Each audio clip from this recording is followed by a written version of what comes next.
प्रिय मित्रों नमस्कार। प्रभु वाणी चैनल में आप लोगों का एक बार बहुत बहुत स्वागत है। मित्रों मैं आपको बताऊंगा कि मंदोदरी पूर्व जन्म में कौन थी।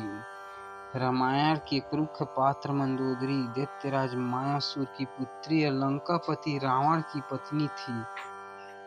आज हम बताएंगे मंदोदरी से कुछ जुड़ी अनसुनी बातें।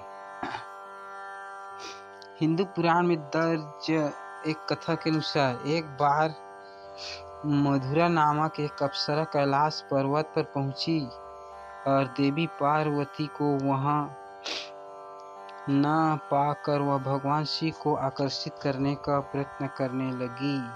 तभी देवी पार्वती वहां पहुंचती है और क्रोध में आकर उस अप्सरा को श्राप देती है कि वह 12 साल तक मेढक बनकर कुएं में रहेगी।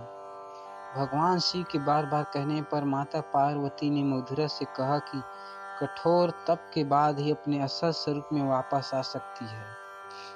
मधुरा लंबे समय तक कठोर तप करती है। इसी दौरान असुरों के देवता मायासुर और उसकी अप्सरा पत्नी हेमा एक पुत्री की प्राप्ति के लिए तपस्या करते हैं। इसी बीच मधुरा की कठोर तपस्या से वह श्राप मुक्त हो जाती है। कुएं में मायासुर हेमा को मधुरा की आवाज सुनाई देती है। मायासुर मधुरा को कुएं से बाहर निकालते हैं और उस बेटी के रूप में गोद ले लेते हैं। मायासुर अपनी गोद ली पुत्री का नाम मंदोदरी रखते हैं, जिससे रावण बाद में विवाह करता है। एक बार रावण मायासुर से मिलने आया।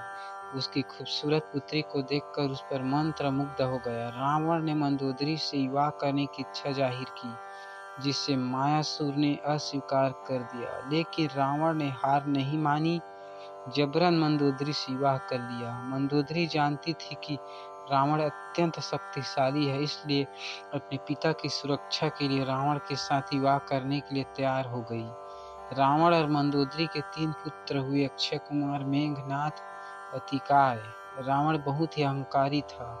मंदोदरी जानती थी कि जिस मार्ग पर वह चल रहा है उस मार्ग पर सिवाय विनाश के कुछ हासिल नहीं होगा। उसने बहुत कोशिश की ताकि रावण सही मार्ग पर चल पड़े, लेकिन ऐसा कुछ नहीं हुआ। मंदोदरी चाहती थी कि रावण भगवान राम की पत्नी माता सीता को उसके पति के पास भेज दे, क्योंकि उस श्राप के विषय में जानती थी, जिसके अनुसार भगवान राम के हाथ से ही रावण का अंत होना था।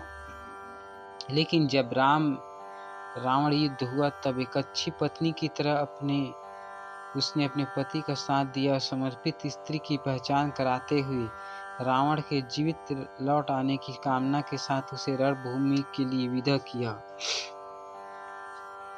सोने की लंका की महारानी मंदोदरी रामायण का एक ऐसा पात्र है जिसे सभी ठीक से नहीं जान गया। उसकी पहचान हमेशा लंकापति रावण की पत्नी तक सीमित रही। रावण की मृत्यु के बाद उसके एक अध्याय में भी समाप्त कर दिया गया। बहुत कम लोग जानते हैं कि रावण के वध के बाद मंदोदरी के साथ क्या हुआ था।